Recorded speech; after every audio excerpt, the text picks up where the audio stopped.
Ketika keadilan sudah diketuk palu, kenapa masih ada yang mencoba mendobrak pintu? Jagat maya lagi gaduh bukan karena kasusnya, tapi karena reaksi setelah kasus usai. Seorang kuasa hukum penjamret yang lagi viral justru meradang karena kasus kliennya ditutup. Pertanyaannya adalah, apakah ini demi tegaknya hukum atau sekedar panggung yang belum puas dimainkan? Selamat datang di Catatan Polsega. Pak, ya?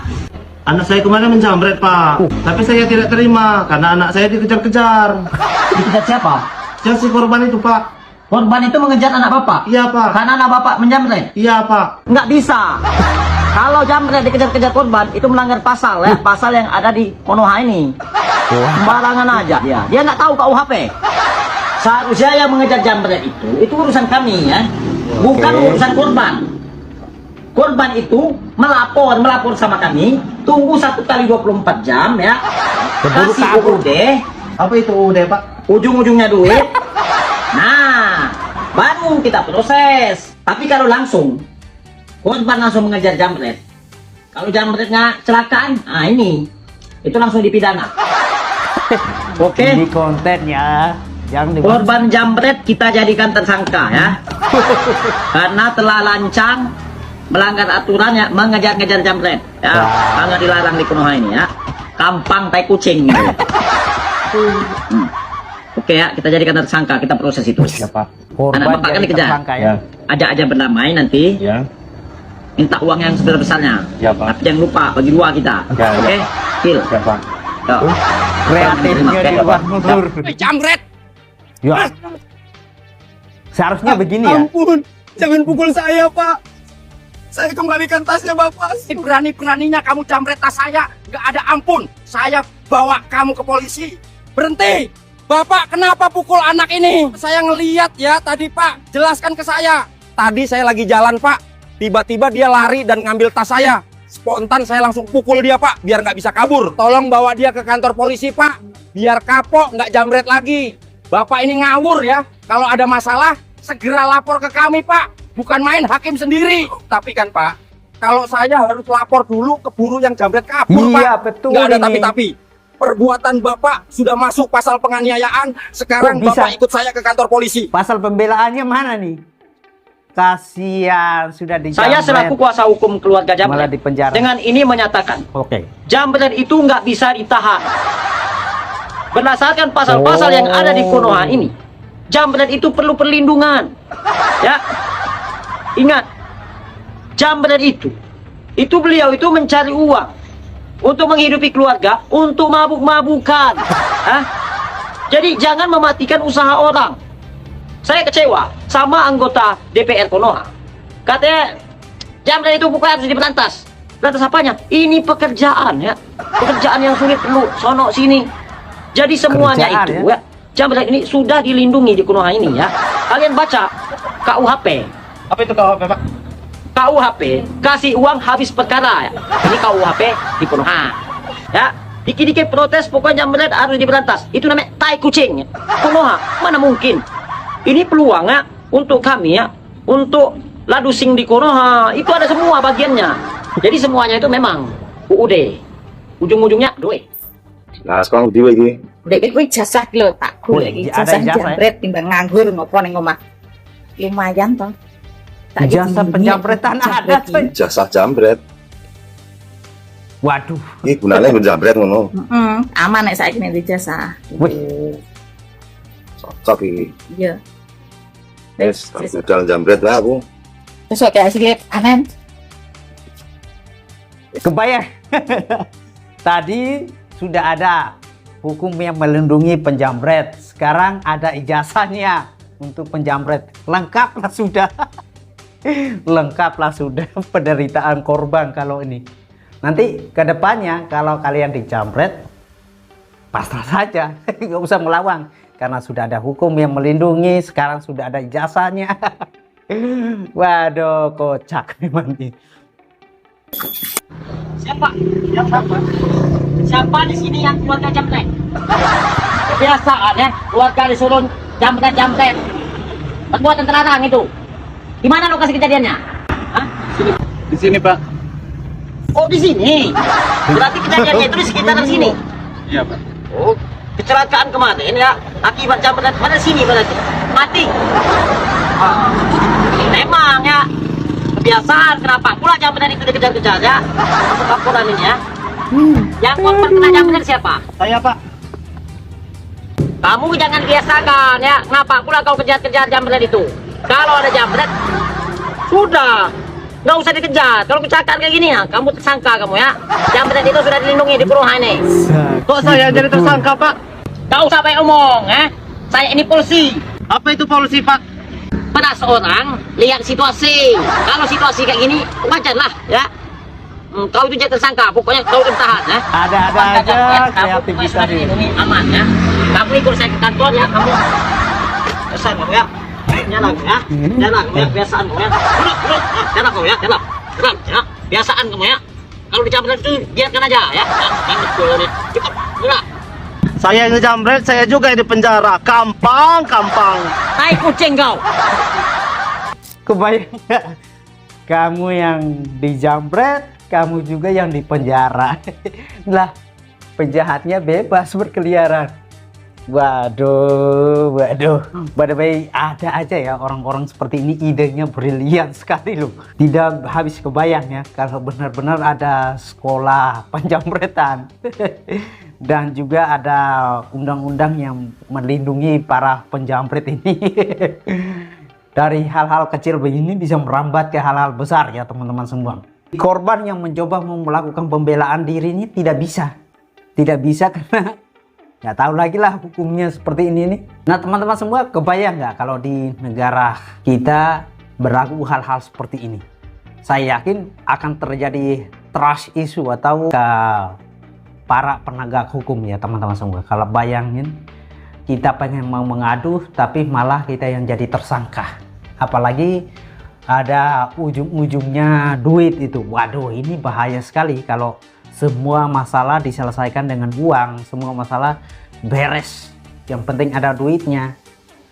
Kebenaran itu bukan lagi menjadi kebenaran yang mutlak untuk diperjuangkan, tapi bisa diperjualbelikan.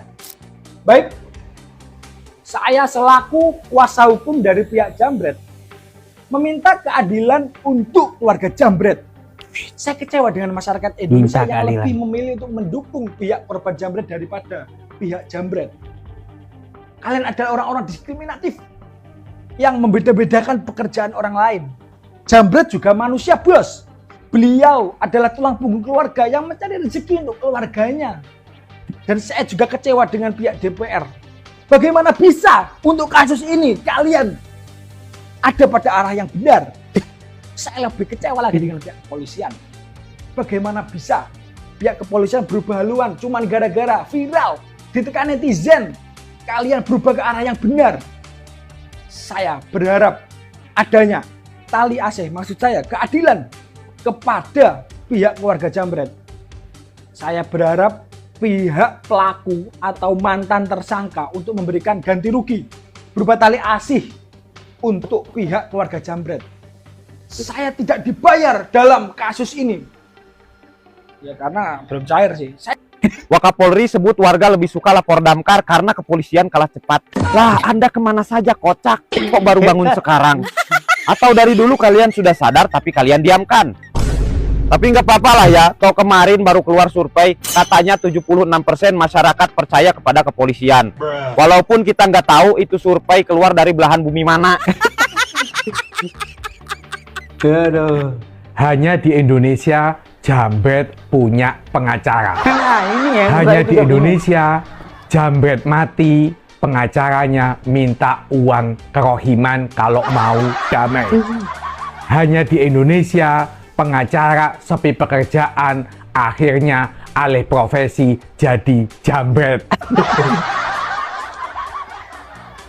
Saya rumangsa dadi pengacarane jambret, jarene ngomong ingat hukuman Allah itu adil. Weh, kowe iki sekolah hukum apa sekolah jambret? Ya Allah. Dadi pengacara iki kudune ngerti hukum. Kowe iki ngerti hukum apa ora? La ilaha illallah Muhammad Rasulullah, tak cucuk bon-bonanmu gua lho. Jenenge nek mencukupi keluarga ku ya saka hasil yang halal, ora saka hasil jambret. Waduh. Ada seorang oknum pengacara, katanya dia oknum pengacara dari yang tukang jambret itu loh, yang meninggal dunia. Dia bilang nggak terima dia dengan hasil keputusan DPR karena apa? Dia bilang 2 orang jambret itu adalah rakyat juga, nggak adil menurut dia kalau tidak sama-sama menerima hukuman yang setimpal. Bos, memang dia rakyat. Ya lo, rekan lawyer, memang dia itu, ya saya kasih tahu buat kau ya, memang dia itu memang rakyat, tapi kan rakyatnya ini rakyat yang diduga melakukan tindak pidana di luar, gitu loh. Klienmu itu adalah pelaku tindak pidana, bos. Harusnya tidak usah lah begitu kali lah. Udah memang faktanya begitu kan, iya kan, nggak diduga-duga. Polres Sleman bilang kok udah diproses kok terhadap kasus penjambretannya karena diberhentikan karena meninggal dunia. Udah jelas, apa lagi? Udahlah, stop lah drama-drama kita ini. Lebih bagus kita nonton drama Cina tuh lebih seru. Saya setuju. Ya? Jangan gitu ya, lain kali ya. Coba kita dengar nih tanggapan dari pakar hukum tentang suami korban jambret yang dijadikan tersangka. Kalau orang menjambret ya Pak, maka tindakan kita adalah menangkap orang itu. Kan gitu batasannya. Ya. Tidak mematikan orang itu kan gitu kan. Nah, makanya ini kemudian orang yang mengejar itu juga harus hati-hati juga, jangan sampai menimbulkan kematiannya dia, entah karena si kita kejar atau karena kecelakaan sendiri. Halo Bapak pakar hukum, sebelumnya saya ingin bertanya, apakah di negara yang kita cintai ini sudah terpasang CCTV sampai ke sudut tanah air kita ini? Sampai ke sudut-sudut. Setiap jalan, setiap gang, bahkan sampai ke halaman rumah penduduk. Apakah sudah terpasang CCTV yang dapat dipantau oleh kepolisian? Kemudian, apakah sudah dibentuk divisi yang memantau CCTV tersebut dan mendapat alarm apabila terjadi tindakan kejahatan? Sehingga divisi tersebut dapat bereaksi langsung mengejar pelaku kejahatan. Kalau belum, dari keterangan yang Bapak sampaikan, saya advokat Bung Raja dengan hormat meminta kepada Bapak untuk memberikan tutorialnya. Berikan kepada saya tutorial bagaimana cara masyarakat biasa yang menjadi korban kejahatan untuk menangkap pelaku kejahatan dan masyarakat tersebut dapat memastikan bahwa tindakannya itu tidak berakibat fatal bagi pelaku kejahatan. Dengan hormat sekali saya tunggu tutorialnya Pak, atau Bapak buatlah video pendek demonstrasinya yang dapat diaktualkan di lapangan. Saya minta kepada pihak TV One yang mewawancarai pakar hukum ini, tolong sampaikan video saya ini ke Bapak yang terhormat itu. Saya pengen tahu bagaimana kita saat itu menjadi korban kejahatan, kemudian kita spontan untuk menyelamatkan harta benda kita, tapi kita memiliki cara agar memastikan orang yang melakukan kejahatan tersebut dalam keadaan baik-baik saja dan dapat kita pastikan tidak berakibat fatal kepadanya dari tindakan yang kita lakukan. Mas, barang saya jangan dijamret dong, kembalikin. Salam, advokat Bung Raja.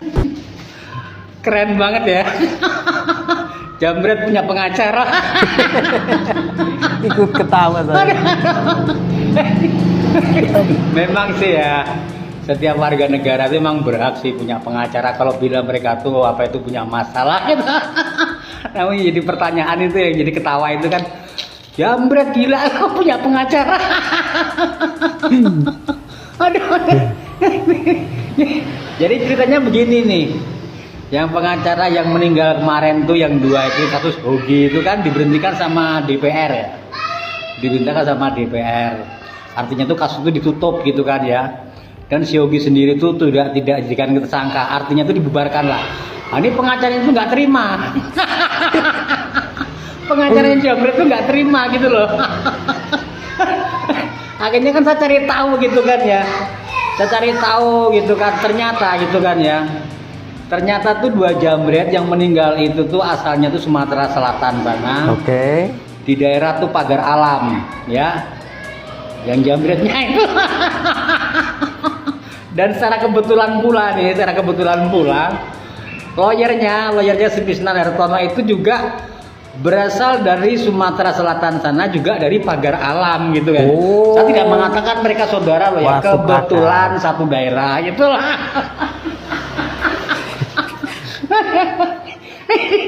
Makanya si Pisnan tuh nggak terima gitu kan ya. Kasusnya dihentikan tuh dia nggak terima gitu. Dia ngomong begini, sekalipun jambret kita juga rakyat. Ya memang rakyat sih. cuman pekerjaannya yang beda. Aduh, bener-bener jambret punya pengacara itu. Udah ya. Ternyata sekali lagi ya, ternyata mereka itu si jambret sama pengacara itu secara kebetulan ya, saya ngomong ya, secara kebetulan tuh satu daerah ya, Sumatera Selatan, daerah Pagar Alam sana. Bapak ini kocak. Wih, kocak nih Bapak. Sampai segitunya ya. Netizen kalau udah menggunakan mode serius, waduh, bisa tembus nih. Sampai seluk-beluknya itu bisa ketahuan kan. Saya mau tanya khususnya buat ibu-ibu nih. Kebayang nggak kalau kalian kena jambret? Kemudian ada nih suami kalian itu di samping nih, tapi dia tidak mau menolong mengejar penjambret itu karena si penjambret ini dilindungi itu loh. Kira-kira reaksi kalian untuk para ibu-ibu setelah pulang ke rumah itu seperti apa nih? Saya pengen tahu nih, reaksi kalian kepada suami kalian nih. Kira-kira seperti apa nih? Saya pengen tahu, kalian tulis di kolom komentar gimana nih melihat suami kalian yang takut. Bukan karena takut untuk mengejarnya, takut karena akan dipenjarakan. Kasusnya tuh sudah ditutup oleh DPR, tapi oleh pengacaranya tuh kayak tidak terima. Tidak terima karena pihak DPR sudah mengatakan bahwa ini kasus murni terjadi karena pembelaan diri ya teman-teman semua. Polisi bilang barang yang hilang paling 1-2 juta lah, tapi suami korban kejar jambret hingga menyebabkan pelaku tewas. Sepele sekali. Ini tidak seimbang, suami korban harus dituntut hukum yang berlaku. Bener banget Pak, jelas ini sangat tidak seimbang. Pelaku tindak kriminal yang melarikan diri lalu meninggal gara-gara ketakutan dikejar-kejar oleh suami korban, malah suami korban yang dijadikan tersangka. Ya jelas lah ini nggak seimbang. Dari manapun dilihat, ya memang nggak seimbang. Kali ini aku pro banget sama polisi, karena bener Bapak polisi ini nggak salah. Dia itu sangat-sangat melindungi jambret. Karena aku setuju banget, jambret harusnya ke depannya ya, harus segera dilindungi. Jangan sampai disiksa, jangan sampai juga terluka, apalagi meninggal dunia. Kasihan jambretnya, bila perlu ya ke depannya ini jambret ini harus dilantik ya, menjadi jambret profesional, dibuatkan pos-pos. Ada yang dibilang apa itu, jadi jambret sekitar, terus jalda, jambret daerah, harus ada itu satuan-satuannya ya, dibuat ke depannya. Bila perlu dimasukkan ke kejuaraan olimpiade, dibuat penghargaan, pokoknya dibuat piagam, piala, semua untuk jambret ini harus benar-benar dilindungi juga mungkin ya. Dan untuk kalian yang kejambret, kalian itu tahu diri harusnya. Itu barang yang dijambret itu bukan hak kalian lagi. Gak usah kalian capek-capek ngejar. Udah gak usah dikejar-kejar. Kalau memang itu rezeki kalian, barang kalian itu bakal balik lagi. Ini kan kalian kejar-kejar jadi meninggal. Harusnya tahu diri, kalian yang punya barang itu tahu diri. Kepada Bapak polisi, pokoknya ya saya sangat berharap banget Bapak ini bisa mendidik, melantik jambret ini ke depannya. Untuk kalian juga yang anak-anaknya mau dijadiin jambret gitu kan, kalian bisa langsung daftarkan aja ya ke Bapak polisi supaya anak kalian menjadi jambret. Lumayan banget ada untuk jenjang karir ya kan. Ya udah gitu aja dari aku ya, pokoknya aku pro banget polisi. Hidup jambret dan sukses jambret. Orang korban jangan jadikan tersangka. Seandainya yang mengejar itu polisi, terus yang meninggal, apakah polisi dipidanakan juga? Penasaran kan selama ini nggak pernah polisi ngejar meninggal orang itu kan tidak dipidanakan juga. Saya jadi semakin jelas itu bahwa sejak awal bermasalah. Ini kan nggak ada penganiayaan. Betul. Tadi dia main tuduh, katanya ditendang nggak terbukti. Keluar jalur, katanya memang karena dipepet. Ya dipepet lah, nama yang ngejar maling. Gimana menghentikannya? Dalam rangka menyelamatkan harta bendanya. Lalu dia akhirnya menabrak tembok gitu kan. Jadi kewenangan Bapak betul, Bapak nggak bisa memutus siapa salah siapa benar. Tapi kewenangan Bapak ya menyatakan ini ada pidana atau tidak. Sejak awal bisa Pak. Ya. Memang kewenangan Bapak, tapi secara akal sehat ini bukan tindak pidana. Mestinya sejak awal begitu. Tentunya kami juga memohon maaf atas permasalahan ini sehingga menjadi perhatian publik. Pada kesempatan ini kami mohon maaf, kami akan bekerja sebaik mungkin dalam melaksanakan dan menyelesaikan perkara ini. Demikian kami akhiri. Wassalamualaikum warahmatullahi wabarakatuh. Kalau kita dibully, kita dihujat oleh netizen, kita paham karena netizen ya mungkin belum tahu cerita yang sebenarnya sesungguhnya itu. Jadi kami juga tidak pernah menyalahkan kepada netizen dan kami juga tidak terlalu berharap untuk dapat pembelaan karena namanya juga jambret. Cuman yang paling menyudutkan kami ini persoalan yang dibahas tak jambret. Tidak pernah sulit dibicarakan tentang kematian dua orang ini. Bagaimana proses kedua orang ini. Nah itu yang sedikit kami agak terpukul juga. Kenapa? Keluarga mereka ini bukan orang yang punya. Kita masih tetap berharap keadilan itu ada dan keadilan itu tidak berpihak kepada satu pihak. Karena kalau di DPR kemarin mereka mengundang satu pihak, kami ditinggalkan, kami belum merasa adil. Kita bersyukur karena di Indonesia, negara kita tercinta ini, tekanan masyarakat atau netizen itu sangat kuat sekali untuk mempertahankan kebenaran yang ada. Kebayang nggak masyarakat itu memiliki sikap yang acuh atau tidak peduli dengan kejadian-kejadian yang terjadi di bangsa ini yang menimpa masyarakat kecil tapi tidak mendapatkan pembelaan yang kuat. Nah, kasus penjamret ini menjadi contoh yang sangat bagus sekali. Kalau netizen tidak turun tangan untuk menekan kebenaran yang ada, pasti akan di skip begitu saja. Kita bersyukur kita punya saudara-saudara kita punya teman-teman, kita punya sesama anak bangsa yang masih punya jiwa kepedulian untuk mempertahankan kebenaran yang ada. Itu sangat luar biasa sekali. Kebayang nggak kalau semua kasus di bangsa ini diperlakukan seperti penjamret ini, di mana ada orang yang mempertahankan haknya, yang melakukan aksi bela diri, tapi malah justru dijadikan tersangka. Ini sangat-sangat luar biasa. Setelah dijadikan tersangka malah diputus lagi. Waduh, ini ibarat sudah terjatuh tertimpa tangga juga nih. Kalau seperti ini, waduh, lama-lama akhirnya akan menimbulkan rasa untuk mempertahankan kebenaran itu akan hilang. Kenapa? Ya karena bagaimana mungkin kita mau mempertahankan sedangkan hukum saja sudah tidak berpihak pada kebenaran. Bagaimana mungkin kita mau mempertahankan sedangkan pihak-pihak yang dipercayakan untuk menjadi orang yang dalam hakim yang menentukan kebenaran itu tidak bisa maksimal di situ. Akhirnya masyarakat akan cuek. Nah, kebayang nggak kalau terjadi penjamretan, terjadi begal, dan masyarakat tidak bisa bertindak membela diri karena takut dengan aturan semacam ini. Aturan yang tidak bisa memfilter mana yang benar, mana yang salah. Itu, waduh, saya tidak kebayang. Karena setahu saya, kalau seorang penjahat itu kan sebelum dia melakukan tindakan itu, dia sudah memperkirakan kemungkinan terburuk yang akan terjadi. Entah itu kepada calon korbannya, calon targetnya, atau kepada dirinya sendiri.